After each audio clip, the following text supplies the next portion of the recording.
반갑습니다. 내주 치유의 제4 강의를 시작하겠습니다.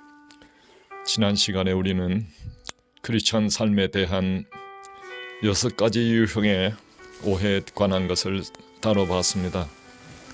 오해는 오해를 낳고, 오해는 불신을 낳고, 불신은 우리의 모든 관계를 파괴적인 것으로 만든다고 했습니다. 이것과 관련된 의미 있는 예화 하나를 찾았습니다. 이것을 제가 먼저 설명하고 배경 설명으로 들어가겠는데요. 이 제목을 오해의 오리지널 오해라고 불러도 좋을 것 같습니다. 즉 하나님 자신에 대한 오해입니다. 좀 시간이 지났습니다마는 10년 전에 이 책이 나와서 뉴욕타임즈 137주 동안의 베스트셀러 목록에 기록적으로 올랐던 영성 분야의 책으로 알려진 것인데, 저자는 닐 도널드 월시이고 제목은 신과 나눈 이야기입니다. 그가 만 3년간이나 새벽마다 신과 만나서 나눈 이야기를 기록한 것으로 알려진 것인데, 번역된 책의 부피만도 무려 1376페이지에 달하는 긴 내용입니다. 짧게 말씀드리겠습니다. 저자는 그 유명세에 따라서 수없는 방송에도 출연하고 대담을 하는데, 거의 모든 질문자가 다음과 같은 질문을 그에게 했다고 합니다. 당신이 신과 수많은 이야기를 나눴다고 하는데, 그 많은 이야기 중에 신이 인간에게 해주고 싶은 가장 중요한 이야기를 딱 한마디로 줄여서 말하면 무엇입니까? 라는 것입니다. 그가 간단히 이에 답한 내용은 5단어로 형성된 한마디로 알려져 있습니다. 너희가 나를 오해하고 있다. 이것입니다. 여기까지 하면 4단어인데요. 한 단어를 더 추가하는데 그 단어가 바로 너희가 나를 크게 오해하고 있다가 되겠습니다. 크게라는 단어를 넣어서 5단어가 되겠습니다. 저는 이 말이 우리가 다루려는 오해의 핵심을 다루고 있는 아주 중요한 말이라고 생각합니다. 사탄이 처음에 하와에게 와서 말한 것과 같은 것을 알 수 있습니다. 하나님은 네게 믿을 만한 이야기를 한 것이 아니야. 다시 말하면 하나님은 믿을 만하질 않아 라고 말하면서 하와를 오해시킨 것과 같은 맥락의 이야기입니다. 우리는 하나님을 오해하고 있는 것이 분명한 것 같습니다. 그것도 크게 말이죠. 하나님뿐이겠습니까? 사람과 사람 사이에도, 나라와 나라 사이에도 오해가 너무도 가득한 세상에 우리는 살고 있습니다. 그러면 좀 더 구체적으로 우리는 무엇을 오해하고 있을까요? 차츰 이야기하겠습니다마는 한번 곰곰이 생각할 만한 가치가 있다고 생각합니다. 바르게 알면 참으로 다행스러운 결과일 테고, 그렇지 않으면 하나님과 우리의 주위 이웃과의 관계도 안 좋아져 있을 테니까요. 자, 이제는 오해 강조만이 아니라 하나님과 말씀에 대한 바른 이해로 나아가기 위한 배경 설명으로 넘어가겠습니다. 그 배경은 다음과 같습니다.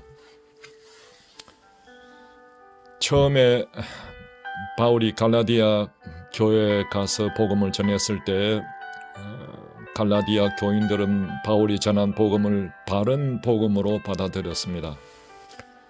그러나 바울이 갈라디아를 떠난 얼마 후에 그들은 처음의 마음과는 다르게 예루살렘의 리더인 야고보에게서 왔다는 유대주의자들의 주장을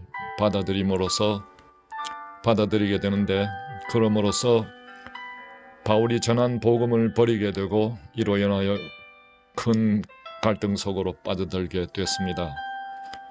유대주의자들의 주장이 무엇이었기에 갈라디아 교인들은 그들의 가르침에 넘어가서 바울을 버리고 유대주의자들이 말하는 다른 복음을 따르게 되었을까요? 네, 유대주의자들의 주장은 다음과 같습니다. 예수의 십자가와 부활을 믿음으로 구원을 얻는 것은 맞는 말이다. 맞는 말인데 그것을 부정하는 것은 아니지만은 그것과 함께 모세 율법 가운데 할례나 몇 가지 관습법을 지켜야 한다는 것입니다. 아시는 것처럼 할례는 그 율법 가운데 가장 특징적인 것 중에 하나로서 아브라함 이후 2000여 년 이상이나 이방인과 유대인을 구분하는 의식으로 지켜 내려오던 것인데, 그들의 삶에 있어서는 그야말로 불변의 것이라고 말할 수 있습니다. 이런 할례를 포함한 규정들을 지킴으로써 온전한 구원을 이룰 수 있다고 하는 그런 주장을 하는 것입니다. 이것이 갈라디아 3장 1절에서 5절에 나오고 있습니다. 예수의 죽음과 부활만으로 구원에 부족함이 없다면 거기서 이야기는 간단하게 끝날 터인데, 유대교 전통이라는 아주 좋게 보이는 종교 행위를 이제 첨가하려는 것입니다. 이런 유대 선생들의 주장이 예수님의 친동생 야고보의 영향력과 함께 거센 힘으로 초기 기독교회 안으로 엄습해 들어온 것입니다. 이런 문제가 발생하기 전에 바울과 갈라디아 교회와의 관계는 갈라디아 4장 15절에서 보는 것처럼 너희가 할 수만 있었다면 너희의 눈이라도 빼어서 나를 주었으리라 라고 할 정도의 그 좋은 관계였는데, 이제는 그 관계는 깨어지고 오해와 불신의 늪에 빠져버리고 말았습니다. 대단히 슬픈 일이지요. 오해는 이런 결과를 가져오게 됐습니다. 그러나 오해로 인한 어두운 결과를 계속해서 거론하고 싶지는 않습니다. 왜냐하면 유대주의자들로 인하여 큰 오해가 생긴 것은 사실이지만, 차라리 그 갈등 속에서도 오히려 복음의 변질을 막기 위한 대책으로 갈라디아 2장 20절이 태어나게 되기도 했으니 그 숨은 뜻이 오묘하기만 합니다. 여하튼 바울의 주장은 다음과 같습니다. 인간이 어렵게 되는 것은 예수가 하나님의 아들인 것과 그의 십자가와 부활을 믿는 믿음으로 유대인이든 이방인이든 어렵게 되고 하나님의 같은 자녀가 되는 것이며, 그리스도를 통해 얻는 의와 구원은 완전한 것이라고 본 것입니다. 그러면 이와 같은 바울의 주장에도 불구하고 할례라고 하는 또 하나의 구원과 행위의 조건을 걸게 된다면 어떤 문제가 생기는지 한번 살펴보겠습니다. 책에는 4가지 문제를 언급하고 있습니다만은 여기서는 2가지 핵심되는 문제만 언급하겠습니다. 첫 번째, 이것이 치명적인 문제인데요. 예수의 구원은 100% 충분한 것이 아니라는 심각한 오해를 불러옵니다. 다시 말하면 예수 이외에 또 다른 무엇이 등장할 수 있는 여지를 남기는 것입니다. 그래야 불완전한 구원을 온전히 이루기 위한 또 다른 방편을 찾으려는 시도를 하게 되는데, 예를 들면 예수 이외에도 구원의 길이 있다고 말하는 다원주의라든지 자칭 예수라고 말하는 사람들의 등장 등입니다. 또 다른 하나는 예수 믿는 것에 구원받을 만한 행동을 얼마나 더했는가를 조사를 해보고 구원의 여부를 가린다는 안식교의 조사심판론이라는 것도 있습니다. 두 번째, 이런 사람들에게는 믿음으로 의해 이런 사실에 대한 확신의 결여입니다. 확신의 부족입니다. 이로 인해서 이와 같은 사람들에게 현저하게 나타나는 현상 중에 하나로 사람을 두려워하게 되는 것임을 알 수 있습니다. 이것은 아주 단순하기도 하고 쉽게 지나칠 수 있는 것 같이 보이지만 베드로 같은 사도도 한때 이 문제로 신앙의 좌절과 혼동을 겪었던 아픈 추억이 있는 문제이기도 합니다.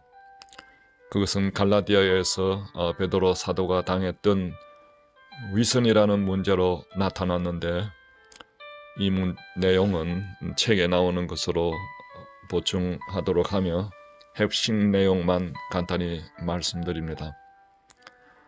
한 번은 안디옥에서 이방인들과 베드로가 식사를 하고 있었던 자리에 예루살렘에서 온 이 유대주의자들이 나타났을 때 갑자기 베드로는 이방인들과 식사하는 모습을 그들에게 보이는 것이 두려워서 자리를 떠나버리는 일이 있었습니다. 나중에 바울은 이 점에 대해서 말하기를 당신이 유대인으로서 이방인을 따르고 유대인답게 살지 않으면서 어찌하여 억지로 이방인을 유대인답게 살게 하려느냐. 즉 자신은 행하지 않으면서 다른 사람에게 요구하기를 비치는 기독교 위선자라고 공격했습니다. 그것이 갈라디아 2장 14절의 지적입니다. 거기에는 그가 복음의 진리를 따라 바르게 행하지 않았다라고 분명히 기록되어 있습니다. 그러면 베드로는 왜 그렇게 원하지 않는 위선을 행했을까요? 원래 베드로는 이 사건이 있기 전에 예루살렘에서 다음과 같은 말을 한 적이 있습니다. 그것이 행전 15장 7절에서 9절에서 나오는 말입니다만은 하나님은 이방인들에게도 성령을 주고 믿음으로 그들의 마음을 깨끗이 하사 그들이나 우리나 차별하지 않았다고 말하기도 했으며 또한 욥바에서는 무할례자의 집에 들어가서 함께 식사한 적도 있습니다. 그가 지금까지 한 말과 행동을 보면은 위선자가 될 만한 사람이 전혀 아님을 알 수 있습니다.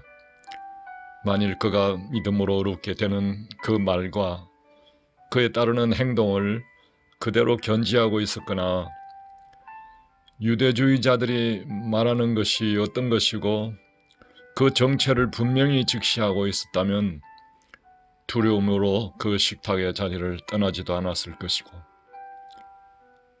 할례가 수천 년 전에 이르는 조상의 전통이라 하더라도 복음에 굳게 선 베드로는 그런 문제로 좌우되지 않고 차라리 우리 같은 형제들이니 식사라도 같이 하자고 말했을 것입니다. 문제는 베드로가 그냥 당황해서 응급결에 당한 일일 수도 있지만 문제의 뿌리는 좀 더 깊은 곳인 베드로의 믿음과 삶과 신앙 태도 안에 뭔가 부족한 어떤 것이 있었던 것임을 알 수 있습니다. 다시 말씀드리면 그 문제의 뿌리는 자신이 믿음으로 구원을 받았다고 하는 사실을 까먹고 잊어버리고 그렇게 받은 구원의 시점으로 그 구원의 관점으로 다른 문화와 사람을 보지 못하는 잘못된 믿음, 잘못된 그의 신앙 태도에 있었던 것이라 할 수 있습니다.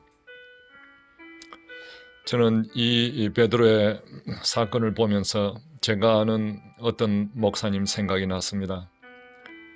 그의 설교를 들어보면 십자가의 사랑이나 성령 충만의 말씀도 곧잘 하시고 자신의 교회 지을 돈을 다른 교회 짓는 데다가 헌금까지 하시는 선행도 하시는 분으로 알고 있는데 그런데 그러다가 이야기가 일본 이야기만 나오면 일본은 정죄받아야 한다고 하는 이야기를 하시는 것입니다.